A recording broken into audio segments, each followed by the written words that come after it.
Hello friends, good evening. এখন আমার ছেলে আসবে, ছেলের জন্য আমি ভেন্ডি ভাজা করছি। ভেন্ডি ভাজা পেঁয়াজ রসুন দিয়ে কাঁচা লঙ্কা দিয়ে ভাজা করছি। কি কি করে করেছো সেটা বলো। আজকে ডিনারে না, ভেন্ডি রান্নাটা কি কি দিয়ে?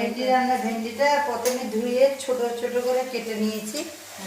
কেটে নিয়ে তারপর তেলটা গরম করে ভেন্ডিটা প্রথমে দিয়ে দিলাম।